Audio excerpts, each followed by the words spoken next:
ही कहिड़ो ज़मानो आ छा छा न था कनि माण्हू इग़वा था करनि माण्हू माण्हू था कोहनि माण्हू इग़वा था करनि माण्हू माण्हू था कोहनि माण्हू ही कहिड़ो ज़मानो आ छा छा न था कनि माण्हू इग़वा था करनि माण्हू माण्हू था कोहनि माण्हू को अमन रहियो नाही रुगो दहशत गर्दिया को अमन रहियो नाही रुगो दहशत गर्दिया कतलाम लगो पियो आ था रोज़ कुसन माण्हू कतलाम लगो पियो आ था रोज़ कुसन माण्हू थो भाव के भाव कोहे थो पुट खां पीउ खसे थो भाव के भाव कोहे थो पुट खां पीउ कुसे ही केरु कुठो पियो आ था को न ॾिसनि माण्हू ही केरु कुठो पियो आ था को न ॾिसनि माण्हू ही कहिड़ो ज़मानो आ छा छा न था कनि माण्हू इग़वा था करनि माण्हू माण्हू था कोहनि माण्हू सियासत में अची साहब लीडर त सॾाइनि था सियासत में अची साहब लीडर त सॾाइनि था लाशुनि ते रखी कुर्सी उन ते था चढ़नि माण्हू लाशुनि ते रखी कुर्सी उन ते था चढ़नि माण्हू इंसाफ़ अदालत में विकिरो थो थिए अॼुकल्ह इंसाफ़ अदालत में विकिरो थो थिए अॼुकल्ह अफ़सोस विचाहीणा रोई था पवनि माण्हू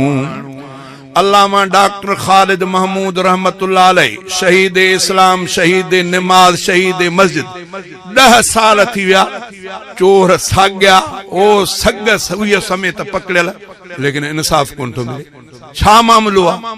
केड़ी रुकावट आ अल्लाह को दुआ है अल्लाह ताला शला समझाता फरमाए बोलन इंसाफ अदालत में विकिरो थो थिए अॼुकल्ह अफ़सोस विचाहीणा रोई था पवनि माण्हू ही कहिड़ो ज़मानो आ छा छा न था कनि माण्हू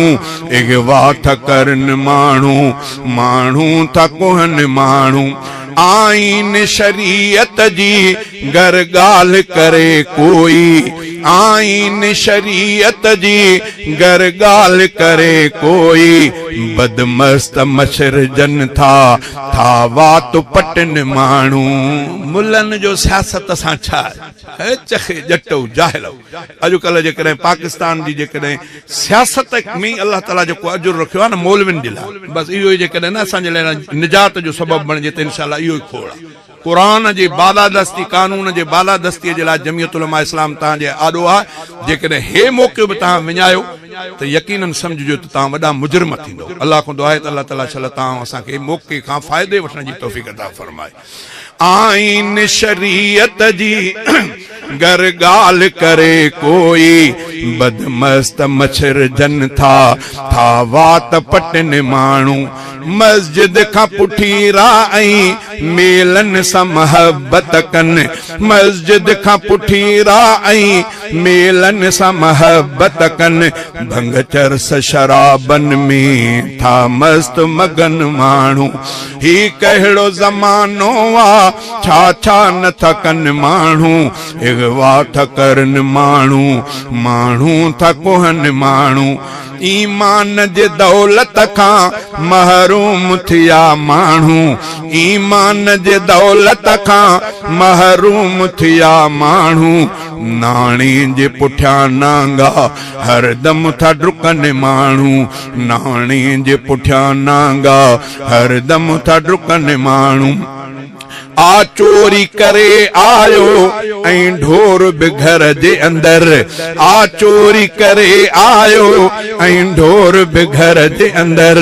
पर पोइ बि कूड़ हणी कुरान था खणनि माण्हू पर पो बि कूड़ हणी कुरान था खणनि माण्हू हर दौरे हुकूमत में महफूज न आहे को हर दौरे हुकूमत